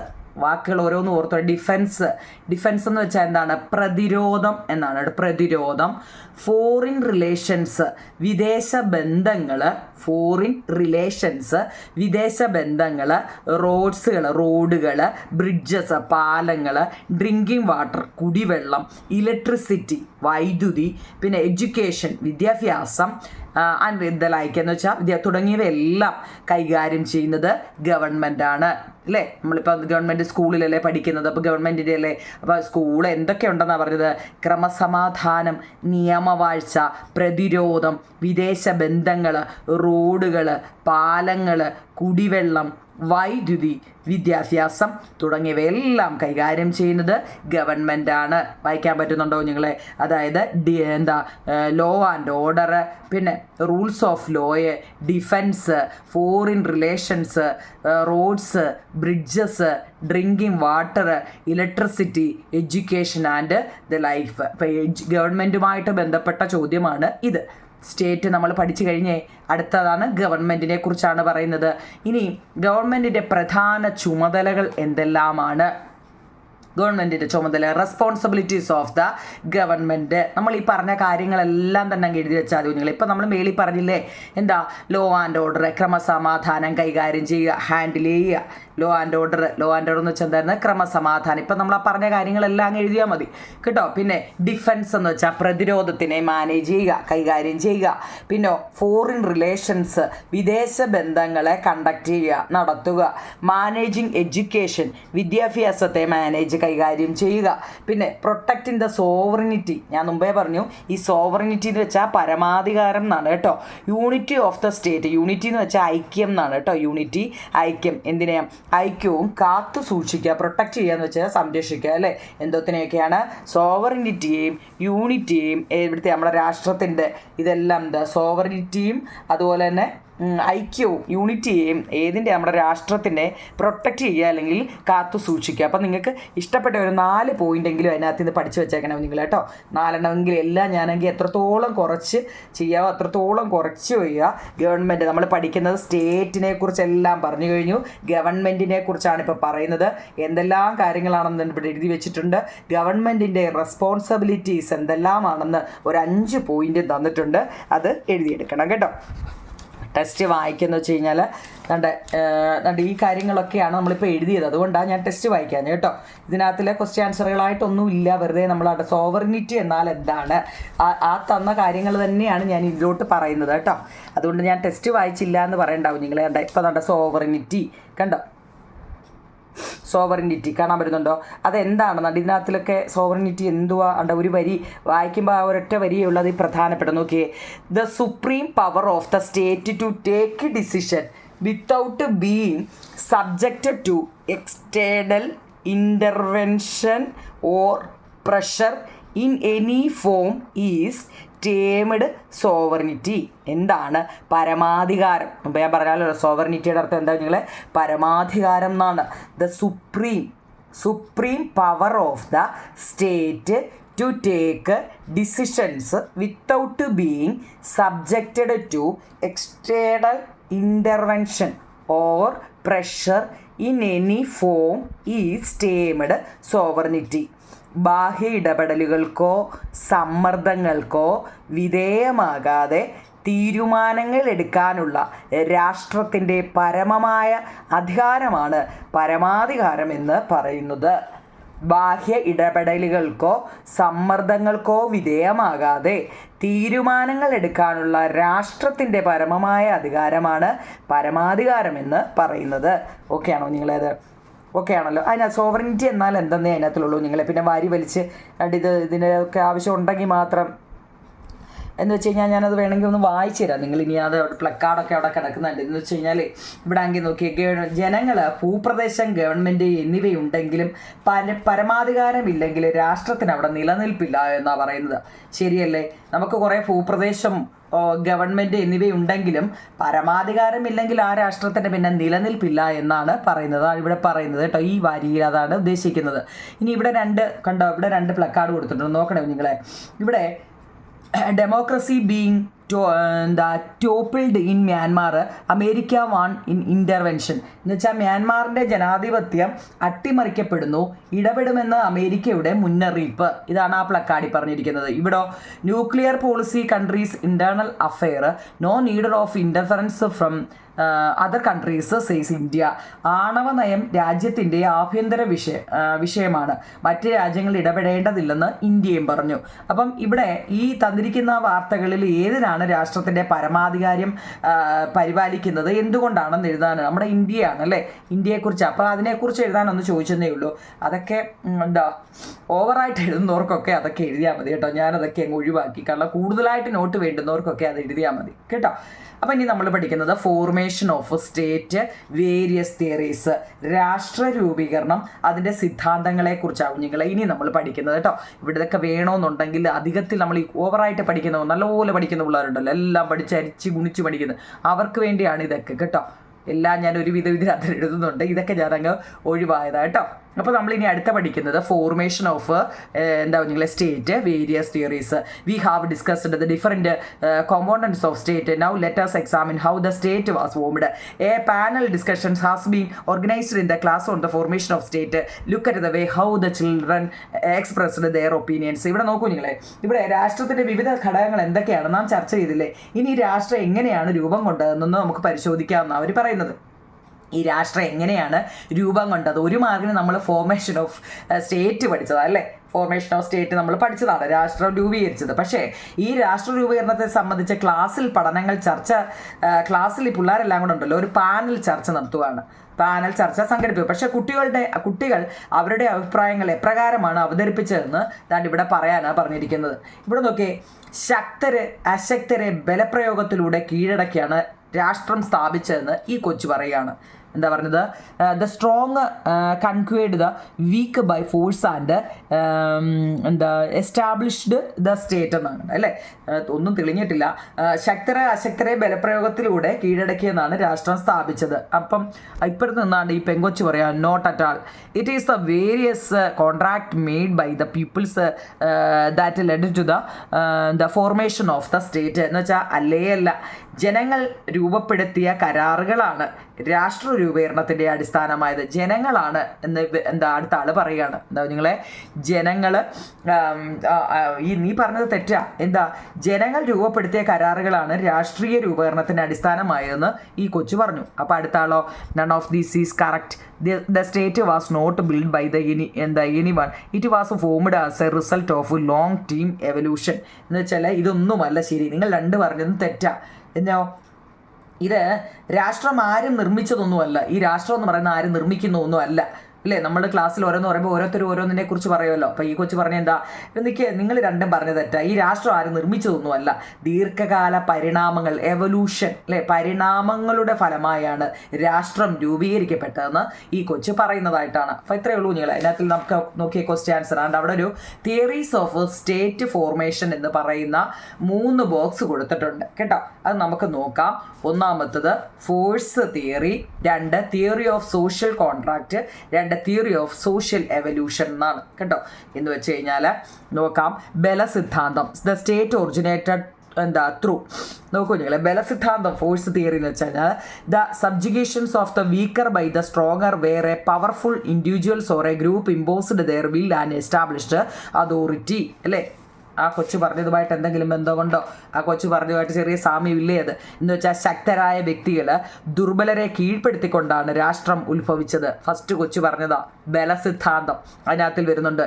ഇവരെ ശക്തരായ ഒരു വ്യക്തിക്കോ കൂട്ടമോ അവരുടെ ഇഷ്ടം അടിച്ചേൽപ്പിക്കുകയും അധികാരം സ്ഥാപിക്കുകയും ചെയ്തു എന്നാണ് പറയുന്നത്. ഒന്നാമത്തെ കൊച്ചു 3 പിള്ളേരെ 3 രീതിയിൽ പറഞ്ഞതാവും നിങ്ങളിവിടെ കേട്ടോ. അതാണ് ഇവിടെ രാഷ്ട്ര രൂപീകരണ സിദ്ധാന്തമായിട്ട് ഇവിടെ പറയുന്നതിലും വരുന്നത്. അതായത് ബലസിദ്ധാന്തം ഫോഴ്സ് തിയറിയിൽ the state originated through the subjugation, the state originated through the subjugations of the weaker by the stronger, where a powerful individuals or a group imposed their will and established the authority അല്ലെ. ശക്തരായ വ്യക്തികൾ ദുർബലരെ കീഴ്പ്പെടുത്തിക്കൊണ്ടാണ് രാഷ്ട്രം ഉത്ഭവിച്ചത്. അവരെ ശക്തരായ ഒരു വ്യക്തിക്കോ കൂട്ടമോ അവരുടെ ഇഷ്ടം അടിച്ചേൽപ്പിക്കുകയും അധികാരം സ്ഥാപിക്കുകയും ചെയ്തു എന്നാണ്. അപ്പോൾ രണ്ടാമത്തെ ഉടമ്പടിയിലോ സാമൂഹ്യ ഉടമ്പടി, സോഷ്യൽ അല്ലെ കരാർ സിദ്ധാന്തം, സോഷ്യൽ കോൺട്രാക്ട് അല്ലെ. ഉടമ്പടി അല്ലെങ്കിൽ കരാർ സിദ്ധാന്തം എന്താണ്? ഉടമ്പടിയുടെ വേറൊരു പേരായി കരാർ, സോഷ്യൽ കോൺട്രാക്ട്, ഉടമ്പടി, കരാർ സിദ്ധാന്തം. ഉടമ്പടി അല്ലെങ്കിൽ കരാർ സിദ്ധാന്തം അല്ലേ. നോക്കിക്കേ, ജനങ്ങൾ ഉണ്ടാക്കിയ കരാറുകളാണ് രാഷ്ട്ര രൂപീകരണത്തിന് അടിസ്ഥാനമായത്. രണ്ടാമത്തെ കൊച്ചും പറഞ്ഞ ഇത് തന്നെ. ജനങ്ങൾ ഉണ്ടാക്കിയ കരാറുകളാണ് രാഷ്ട്ര രൂപീകരണത്തിന് അടിസ്ഥാനമായത്. എഗ്രിമെൻ്റ് അല്ലെങ്കിൽ contract made by people led to the formation of the state. അതാണ് രണ്ടാമത്തെ ഉടമ്പടിയിൽ പറഞ്ഞത്, തിയറി ഓഫ് സോഷ്യൽ കോൺട്രാക്റ്റിൽ. മലയാളം നല്ലപോലെ നോക്കണേ നിങ്ങളെ. അടുത്ത മൂന്നാമത്തെ ഏതാണ്? സാമൂഹിക പരിണാമ സിദ്ധാന്തം, എവല്യൂഷൻ അല്ലേ. Theory of social evolution. എന്താണ് ആ മൂന്നാമത്തെ അതിൽ പറയുന്നത്? The state emerged gradually over A long period through the natural development and interactions of various social components such as family, clan, tribe and ultimately the nation state. Clan എന്നൊക്കെ വെച്ചാൽ എന്താവും നിങ്ങൾ? Clan, കുലം, tribe, ഓരോ ഗോത്രം എന്നൊക്കെയുള്ള വാക്കുകൾ. അതായത് family, കുടുംബം, കുലം അല്ലെ. ക്ലാൻ എന്ന് വെച്ചാൽ കുലം എന്നാണ്, ട്രൈബ് ഗോത്രം അല്ലെ.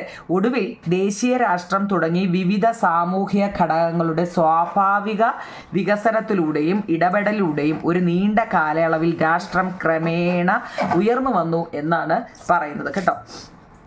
മനസ്സിലാവുന്നുണ്ടോ നിങ്ങളെ? കുടുംബം, കുലം, ഗോത്രം, ഒടുവിൽ ദേശീയ രാഷ്ട്രം തുടങ്ങിയ വിവിധ സാമൂഹിക ഘടകങ്ങളുടെ സ്വാഭാവിക വികസനത്തിലൂടെയും ഇടപെടലിലൂടെയും ഒരു നീണ്ട കാലത്തിൽ രാഷ്ട്രം ക്രമേണ ഉയർന്നു വന്നു എന്നാണ്.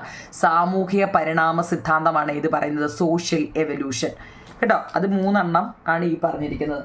പിന്നെ എന്ന് വെച്ച് കഴിഞ്ഞാൽ ഇപ്പം ഈ 3 എവല്യൂഷൻ പറഞ്ഞെങ്കിലും രാഷ്ട്ര രൂപീകരണ സിദ്ധാന്തങ്ങളിൽ ഏറ്റവും പ്രചാരം നേടിയതും പൊതുവെ അംഗീകരിക്കപ്പെട്ടതും നമ്മുടെ സാമൂഹിക പരിണാമ സിദ്ധാന്തമാണ്. ഇതനുസരിച്ച് രാഷ്ട്രം അവരുടെ രാഷ്ട്രം ആരുടെയും നിർമ്മിതിയല്ല. രാഷ്ട്രം എന്ന് പറയുന്നത് ആരുടെയും നിർമ്മിതിയല്ല. ദീർഘകാലയളവിനുള്ളിൽ നിരവധി ഘടകങ്ങൾ പ്രവർത്തിച്ചതിൻ്റെ ഫലമായാണ് രാഷ്ട്രം രൂപീകരിച്ചത് എന്നാണ് പറയുന്നത്. ഓക്കെ ആണോ? ഇനി നമ്മൾ ഇപ്പോൾ കുറേ കാര്യം പറഞ്ഞല്ലോ. ഇവിടെ നോക്കണേ, the nature of modern state is entirely different from that of the earlier state. Let us examine the changes in the nature of state. എന്ന് വെച്ച് കഴിഞ്ഞാൽ നമ്മുടെ ഈ ആധുനിക രാഷ്ട്രങ്ങളുടെ സ്വഭാവം ആദ്യകാല രാഷ്ട്രങ്ങളിൽ നിന്നും തികച്ചും വ്യത്യസ്തമായിരുന്നു. പണ്ട് കാലത്തെ രാഷ്ട്രവും ഇപ്പോഴത്തെ ഒരുപോലെയാണോ കുഞ്ഞുങ്ങളെ? അത് ആധുനിക രാഷ്ട്രങ്ങളുടെ സ്വഭാവം, പണ്ട് കാലത്തെ രാഷ്ട്രങ്ങളുടെ സ്റ്റേറ്റിൻ്റെ സ്വഭാവം ആദ്യകാല ആധുനിക രാഷ്ട്രങ്ങളാണ്. ആധുനിക രാഷ്ട്രങ്ങളുടെ മോഡേൺ സ്റ്റേറ്റ്, ഏർലിയർ സ്റ്റേറ്റ് കേട്ടോ. തിരിഞ്ഞു പോലെ കുഞ്ഞുങ്ങളെ, ആധുനിക രാഷ്ട്രങ്ങളുടെ സ്വഭാവം ആദ്യകാല രാഷ്ട്രങ്ങളിൽ നിന്നും തികച്ചും വ്യത്യസ്തമായിരുന്നു. രാഷ്ട്രങ്ങളുടെ സ്വഭാവത്തിൽ വന്ന മാറ്റങ്ങൾ എന്തൊക്കെയാണ് എന്നതാണ് അത് നല്ലതുപോലെ പഠിച്ചു വെച്ചേക്കണം. ആ നീല ബോക്സാണ്. ഒന്നാമത് നോക്കൂ കുഞ്ഞുങ്ങളെ, ഒന്നാമത്തത് ഗോത്ര രാഷ്ട്രങ്ങളാണ്. ഇവിടെ എഴുതി വെച്ചിട്ടുണ്ട്, നല്ലപോലെ നോക്കണേ. ട്രൈബൽ സ്റ്റേറ്റ്, ഒന്നാമത്തത് tribal States. And ancient times it was the tribal group who showed to a small extent some characteristics of political institutions. The formation of a tribal state was due to the influence of being born in the same clan, having same interest and the same economic activity. Same clan having same interest, same economic activities എന്ന് വെച്ചാലേ ഈ രാഷ്ട്രീയ സ്ഥാപനങ്ങളുടെ സ്വഭാവം modern, അതായത് പൗരാണിക കാലത്ത് ചെറിയ തോതിൽ എങ്കിലും അത് പ്രകടിപ്പിച്ചിരുന്നത് ഗോത്ര കൂട്ടായ്മകളാണ്.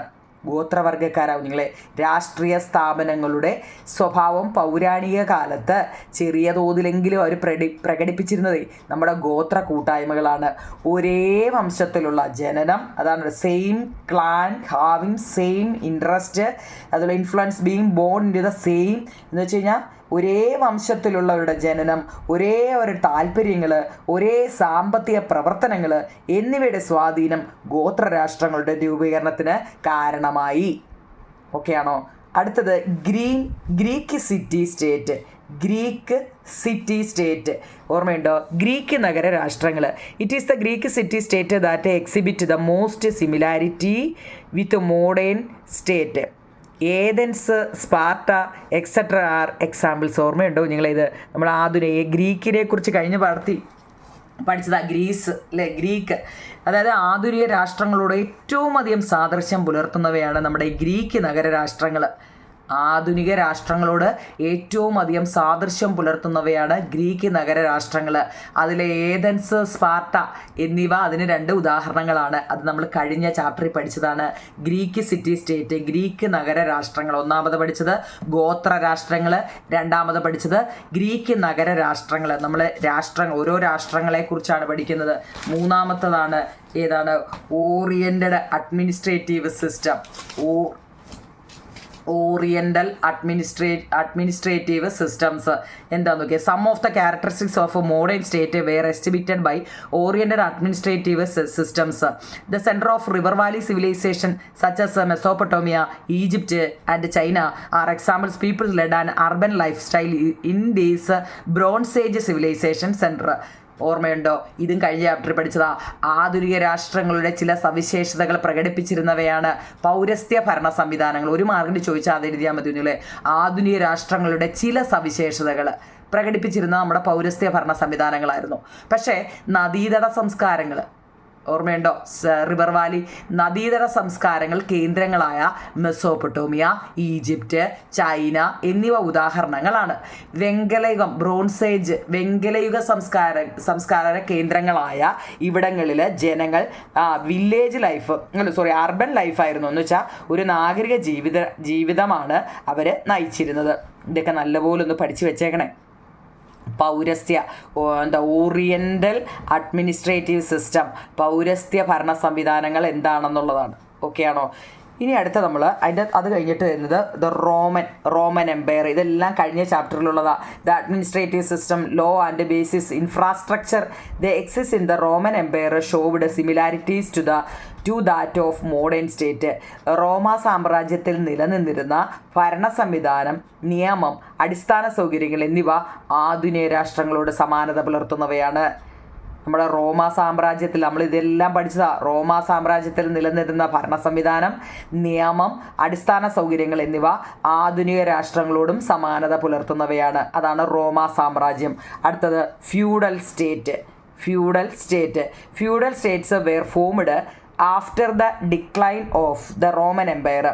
The major characteristics of these state was a feudalism. In these state, the power hierarchy was divided into the king, the lord and the farmers. The power of the king was a limited administrative power were vested with the lord. Feudal state, feudal രാഷ്ട്രങ്ങൾ എന്താണെന്ന് ഇംഗ്ലീഷുകാരത് എഴുതണേ കുഞ്ഞുങ്ങളെ. മലയാളം എന്താണ്? Feudal രാഷ്ട്രങ്ങൾ എന്ന് വെച്ചാൽ എന്താണ്? അതായത് റോമാ സാമ്രാജ്യത്തിൻ്റെ പതനശേഷം, അത് നോക്കണേ കുഞ്ഞുങ്ങളെ, ചില പരീക്ഷയ്ക്ക് ചോദിക്കാം. ഫ്യൂഡൽ സ്റ്റേറ്റ് എന്താ? റോമാ സാമ്രാജ്യത്തിൻ്റെ പതനശേഷം രൂപം കൊണ്ടതാണ് ഈ ഫ്യൂഡൽ രാഷ്ട്രങ്ങൾ. ഫ്യൂഡലിസം ആയിരുന്നു ഈ രാഷ്ട്രങ്ങളുടെ പ്രധാന സവിശേഷത. എന്താണ് ഈ ഫ്യൂഡലിസം? അത് നമുക്ക് ഇനിയും പഠിക്കാം. ഇവിടെ രാജാവ്, പ്രഭുക്കർ, കർഷകർ എന്നിങ്ങനെ അധികാര ശ്രേണിയായിട്ട് ഇവരെ അങ്ങ് വിഭജിച്ചിരുന്നു. ഏറ്റവും ടോപ്പിൽ രാജാവ്, അതിൻ്റെ തൊട്ട് താഴെ പ്രഭുക്കന്മാർ, അതിനെ താഴെയായിട്ടാണ് കർഷകർ. ഇങ്ങനെ 3 ശ്രേണിയായിട്ട് ഇവരെ അങ്ങ് വിഭജിച്ചിരുന്നു. രാജാവിന് അധികാരം പരിമിതമായിരുന്നു. രാജാവായിട്ട് ഏറ്റവും ടോപ്പിലിരിക്കുന്നെങ്കിലും അധികാരം മൊത്തവും പ്രഭുക്കന്മാർക്കായിരുന്നു എന്നാണ് കേട്ടോ. രാജാവിന് അധികാരം പരിമിതമായിരുന്നു. അധികാരം മൊത്തം ആർക്കായിരുന്നു? ഭരണാധികാരിയും നമ്മുടെ പ്രഭുക്കന്മാർക്കായിരുന്നു എന്ന്. അടുത്ത ഒരെണ്ണോടുണ്ടോ നിങ്ങളെ? നേഷൻ സ്റ്റേറ്റ്, ദേശരാഷ്ട്രങ്ങൾ. Modern nation state originated in Europe. Logical thinking, scientific temper and so on brought about changes in the social structure during the Renaissance period. Historical industrial revolutions, colonizations and national consciousness also contributed to the growth of nation state. യൂറോപ്പിലാണ് ആധുനിക ദേശരാഷ്ട്രങ്ങൾ പിറവിയെടുത്തത്. നവോത്ഥാന കാലഘട്ടത്തിൽ യുക്തിചിന്ത, logical thinking എന്ന് വെച്ചാൽ യുക്തിചിന്ത, scientific temper എന്ന് വെച്ചാൽ ശാസ്ത്രബോധം തുടങ്ങിയവ സാമൂഹ്യ ഘടനയിൽ മാറ്റം വരുത്തി. പിന്നെ ഇൻഡസ്ട്രിയൽ റവല്യൂഷൻ, വ്യവസായ വിപ്ലവം, കൊളോണൈസേഷൻ, കോളനിവൽക്കരണം, നാഷണൽ കോൺഷ്യസ്നസ്, ദേശീയ ബോധം തുടങ്ങിയവയെല്ലാം ദേശരാഷ്ട്രങ്ങളുടെ വളർച്ചയ്ക്ക് കാരണമായി. ഇതാണ് നേഷൻ സ്റ്റേറ്റ്. ഇനി ഈ ചാപ്റ്ററിൽ ഏറ്റവും പ്രധാനപ്പെട്ട ക്വസ്റ്റ്യൻ ഏതാണെന്ന് ചോദിച്ചു കഴിഞ്ഞാൽ എന്താ വെച്ചാൽ ഫ്യൂഡലിസം എന്നാൽ എന്താണ്? അതെ, Feudalism is a social administrative system in which the lord exploited the workers in their agriculture field like slaves. Slave എന്ന് വെച്ചാൽ അടിമകൾ. The term feudalism originated from the German word feud, which means a piece of land. Feudalism excited in Europe during the Middle Age. ഇംഗ്ലീഷുകാർ ഇതങ്ങ് എഴുതണം കേട്ടോ. എന്താണ് feudalism? വായിക്കാൻ അറിയാലോ നിങ്ങളെ. Feudalism is a social administrative system in which the lord exploited the workers in their agricultural field like slave. The term feudalism originated from the German word feud, which means a piece of land എന്നാണ്. Feudalism excited in Europe during the middle age. ഇംഗ്ലീഷുകാർ അത് എഴുതണം. മലയാളം മീഡിയക്കാർ എന്താണ് feudalism എന്ന് ചോദിച്ചു കഴിഞ്ഞാൽ, പ്രഭുക്കന്മാർ തങ്ങളുടെ കൃഷിഭൂമിയിൽ പണിയെടുത്തിരുന്നവരെ അടിമകളെ പോലെ ചൂഷണം ചെയ്തിരുന്ന സാമൂഹ്യ ഭരണ വ്യവസ്ഥിതിയാവും നിങ്ങളെ ഫ്യൂഡലിസം എന്ന് പറയുന്നത്. പ്രഭുക്കന്മാർ എന്ന് വെച്ചാൽ 3 തട്ടായിട്ട് തിരിച്ചായിരുന്നില്ലേ? ഏറ്റവും ടോപ്പിൽ രാജാക്കന്മാർ അല്ലേ, അതിന് തൊട്ട് താഴെ പ്രഭുക്കന്മാർ, അതിന് താഴെ കർഷകരായിട്ടാണ് അല്ലേ. ഈ പ്രഭുക്കന്മാർ അവരുടെ കീഴിൽ ജോലി ചെയ്തിരുന്ന കർഷകരെ അടിമകളെ പോലെ ചൂഷണം ചെയ്തിരുന്ന സാമൂഹ്യ ഭരണ വ്യവസ്ഥിതിയാണ് ഫ്യൂഡലിസം. അതിന് ഒരു തുണ്ട് ഭൂമി എന്ന് അർത്ഥം വരുന്ന ഫ്യൂഡ് എന്ന ജർമ്മൻ പദത്തിൽ നിന്നാണ് ഫ്യൂഡലിസം എന്ന വാക്കുണ്ടായത്. മധ്യകാല യൂറോപ്പിലാണ് ഈ ഫ്യൂഡലിസം നിലനിന്നിരുന്നത്. മധ്യകാല യൂറോപ്പിലാണ് ഈ ഫ്യൂഡലിസം നിലനിന്നിരുന്നത്. അടുത്ത റിനൈസൻസ്, നവോത്ഥാനം എന്നാൽ എന്താണ്? Renaissance is the new awakening in the artistic and intellectual field during the 14th and 15th centuries in the Italy and other European countries. The main features of this age is that humans were given more important than religious doctrine. പേരൊക്കെ Petrarch എന്ന് കേട്ടോ. Petrarch, ദാത്തെ, da Vinci തുടങ്ങിയവർ വിവിധ മേഖലകളിൽ നവോത്ഥാനത്തെ സ്വാധീനിച്ചവരാണ്. ഈ പേരൊക്കെ ഒന്ന് നല്ലപോലെ നോക്കണേ നിങ്ങൾ. പെട്രാർക്ക് എന്ന് കേട്ടോ, പെട്രാർക്ക്. പിന്നെ ദാന്തെ എന്നാണ്, ദാന്തെ. പിന്നെ ഡാവിഞ്ചി. 14-15 നൂറ്റാണ്ടുകളിൽ ഇറ്റലിയിലും ഇതര യൂറോപ്യൻ രാജ്യങ്ങളിലും കലാവൈജ്ഞാനിക രംഗങ്ങളിലുണ്ടായ പുത്തൻ ഉണർവാണ് നവോത്ഥാനം.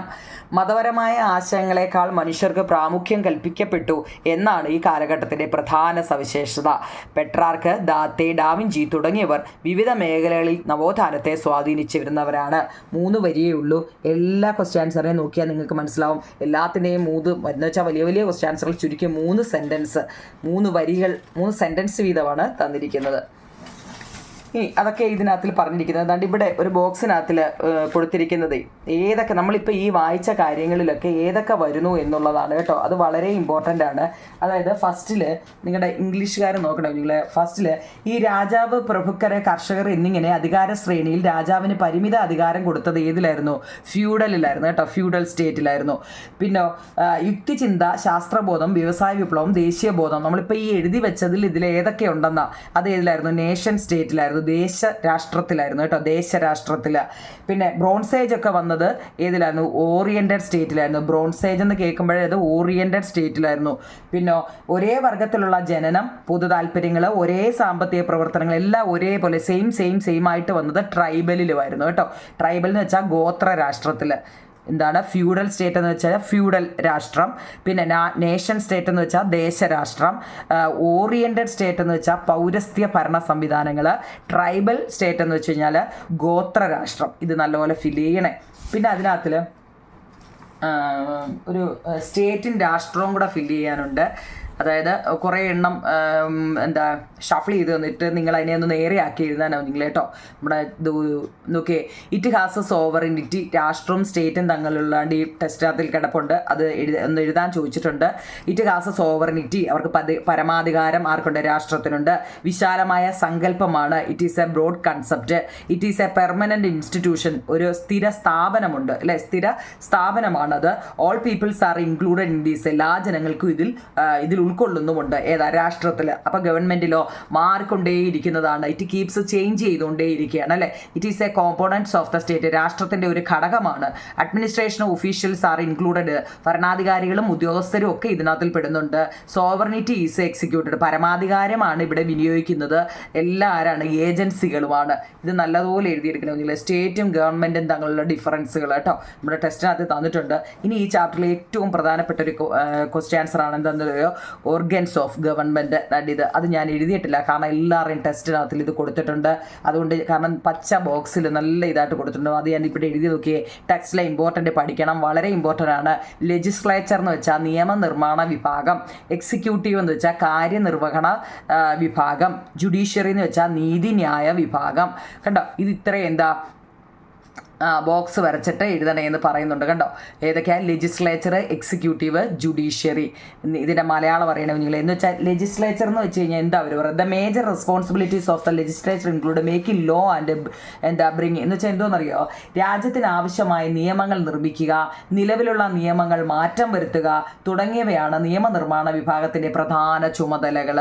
എന്താണ് ലെജിസ്ലേച്ചറിൻ്റെ ചുമതലകൾ? എന്തെല്ലാമാണ്? റെസ്പോൺസിബിലിറ്റി, ഉത്തരവാദിത്തങ്ങൾ എന്തൊക്കെയാണ്?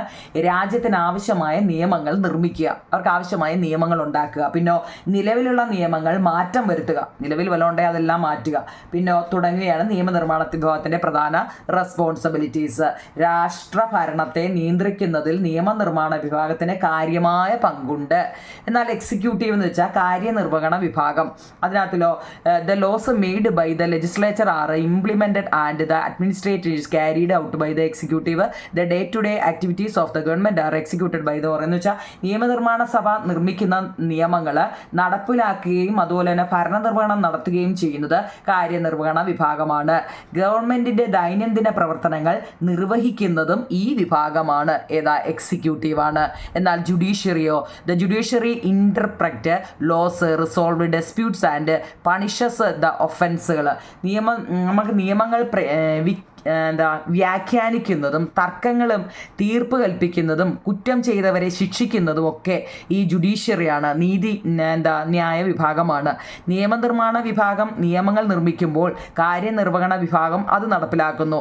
ഈ പ്രക്രിയയിൽ ഉണ്ടാകുന്ന തർക്കങ്ങൾ പരിഹരിക്കുന്നത് നീതിന്യായ വിഭാഗമാണ്. ഇവിടെയൊക്കെ എന്ത് പ്രശ്നം ഉണ്ടെങ്കിലും അവസാനം വന്ന് നിൽക്കുന്നത് നമ്മുടെ ജുഡീഷ്യറിയിലാണോ നിങ്ങളെ? അപ്പോൾ ഇത് നല്ലതുപോലെ പഠിക്കണം. ഏറ്റവും ഇമ്പോർട്ടൻ്റ് ഈ പാഠത്തിലെ 3 എണ്ണമാണ് ലെജിസ്ലേച്ചറും എക്സിക്യൂട്ടീവും ജുഡീഷ്യറി. അതുമായിട്ട് ബന്ധപ്പെട്ടതാണ് ഇവിടെ ഏതൊക്കെയാണെന്ന് കൊടുത്തിട്ടുണ്ട്. നിങ്ങൾ അതുകൂടെ അങ്ങ് എഴുതണേ. കോടതി നടപടിക്രമങ്ങളൊക്കെ നടത്തുന്നത് നീതിന്യായത്തിലാണ്, ജുഡീഷ്യറിയാണ്, നീതിന്യായത്തിലാണ് കേട്ടോ. കോടതി കാര്യങ്ങളെല്ലാം കോർട്ട് പ്രൊസീജിയറും കേട്ടോ, സുപ്രീം കോർട്ട് അത് ജുഡീഷ്യറിയാണ്. പിന്നെ എഡ്യൂക്കേഷനുമായിട്ട് ബന്ധപ്പെട്ട് എന്താ നിങ്ങൾ റൈറ്റ് എഡ്യൂക്കേഷൻ്റെ എന്തായിരിക്കും? അത് കാര്യനിർവഹണം എന്ന് വെച്ച് കഴിഞ്ഞാൽ എന്താ? എക്സിക്യൂട്ടീവ് ആയിരിക്കും. എക്സിക്യൂട്ടീവ് കാര്യനിർവഹണമായിരിക്കും കേട്ടോ. പരിസ്ഥിതി സംരക്ഷണമായിട്ട് എൻവിറോൺമെൻ്റൽ പൊല്യൂഷൻ, പരിസ്ഥിതിയുമായിട്ട് ബന്ധപ്പെട്ട എല്ലാം ഏതായിരിക്കും? ലെജിസ്ലേച്ചർ ആയിരിക്കും കേട്ടോ. ലെജിസ്ലേച്ചർ എന്ന് വെച്ച് കഴിഞ്ഞാൽ ഏതായിരുന്നു? നിയമനിർമ്മാണം അല്ലേ? നിയമനിർമ്മാണമായിരിക്കും. പിന്നെ പ്രോട്ടോക്കോള് ഏതിൻ്റെയാണ്? സ്കൂളുകളും എഡ്യൂക്കേഷൻ എപ്പോഴും എഡ്യൂക്കേഷനും സ്കൂളും ഒക്കെ ഏതാണ്? എക്സിക്യൂട്ടീവിലാണ് വരുന്നത്. ഈ എക്സിക്യൂട്ടീവ് കേട്ടോ. എക്സിക്യൂട്ടീവ് എന്ന് വെച്ച് കഴിഞ്ഞാൽ കാര്യനിർവഹണ വിഭാഗത്തിലാണ്. പിന്നെ ട്രാഫിക് റൂൾസുകൾ എന്താ ജുഡീഷ്യറിയിലാണ് വരുന്നത്. ട്രാഫിക് റൂൾസുകളെല്ലാം ജുഡീഷ്യറിയിലാണ് എന്ന് വെച്ചാൽ നീതിന്യായ വിഭാഗത്തിലാണ്. പിന്നെ കോർട്ടിൽ എന്തെങ്കിലും പ്രശ്നം ഉണ്ടെങ്കിൽ അതെന്താ? എക്സിക്യൂട്ടീവിലായിരിക്കും കേട്ടോ. ഇത് ജുഡീഷ്യറിയും ഇത് എക്സിക്യൂട്ടീവുമാണ്. പിന്നെ ട്രാൻസ്പോർട്ട് റൂൾസുകളും എന്തിൽ വരുന്നതാണ്? നിയമനിർമ്മാണത്തിൽ വരുന്നതാണ്, ലെജിസ്ലേച്ചർ. അപ്പോൾ എല്ലും ഇയും ഒക്കെ ഇവിടെ കൊടുത്തിട്ടുണ്ട്. ഇ, എൽ, ജെ, ഇ ഇതൊക്കെ ഇതിൻ്റെ മലയാളവും ഇംഗ്ലീഷും ഞാനിപ്പോൾ പേപ്പറിൽ കാണിച്ചാണ്. ഇ എന്താണ്, എൽ എന്താണ്, ജെ എന്താണ് കേട്ടോ. മനസ്സിലായോ? അതത്രയും നല്ലതുകൊണ്ട്. അതായത് എല്ലും ജിയും ഒക്കെ ലെജിസ്ലേച്ചറിനാണ് നിയമനിർമ്മാണ വിഭാഗം, എക്സിക്യൂട്ടീവ് എന്ന് വെച്ചാൽ കാര്യനിർവഹണ വിഭാഗം, ജുഡീഷ്യറി എന്ന് വെച്ചാൽ നീതിന്യായ വിഭാഗം. ഇത്രയേ ഉള്ളൂ. നിങ്ങൾ ഈ ചാപ്റ്ററിനകത്തിൽ ഒരു ചാപ്റ്റർ ഫുള്ള് നമ്മൾ ഇട്ടിട്ടുണ്ട്. ഇത് ബോക്സ് കയറ്റി, ഇത് വളരെ ഇമ്പോർട്ടൻ്റ് ആണ്. കാരണം പച്ച നിറത്തിൽ ഇംഗ്ലീഷുകാർ ഇംഗ്ലീഷും മലയാളം മീഡിയക്കാർ മലയാളത്തിലും എഴുതിയിട്ടുണ്ട്. അതുകൊണ്ടാണ് ഞാൻ ഇനി അത് എഴുതാഞ്ഞത്. ഞാനതങ്ങനെ എഴുതിയാലും അതൊക്കെ തന്നെയല്ലേ, അതുകൊണ്ടാണ് എഴുതാഞ്ഞത്. ഈ ചാപ്റ്റർ ഇത്രയേ ഉള്ളൂ. 3ാമത്തെ ചാപ്റ്റർ അപ്പം നമ്മൾ വൈൻഡപ്പ് ചെയ്തിരിക്കുകയാണ് കേട്ടോ. സബ്സ്ക്രൈബ് ചെയ്യാത്തവരുണ്ടെങ്കിൽ ഒന്ന് ചെയ്തേക്കണം. നിങ്ങൾ ലൈക്കും ഷെയറും കമൻറ്റും ഒക്കെ നിങ്ങളൊക്കെയാണ് ഈ 3ാമത്തെ ചാപ്റ്ററിൽ എന്നെ കൊണ്ട് എത്തിച്ചത്. അപ്പം 4ാമത്തെ ചാപ്റ്റർ ഇടാൻ നിങ്ങളുടെ കമൻറ്റ് കണ്ടിട്ട് വേണം നമുക്ക് 4ാമത്തെ ചാപ്റ്റർ ഇടാം കേട്ടോ. ഓക്കെ നിങ്ങളെ താങ്ക് യു.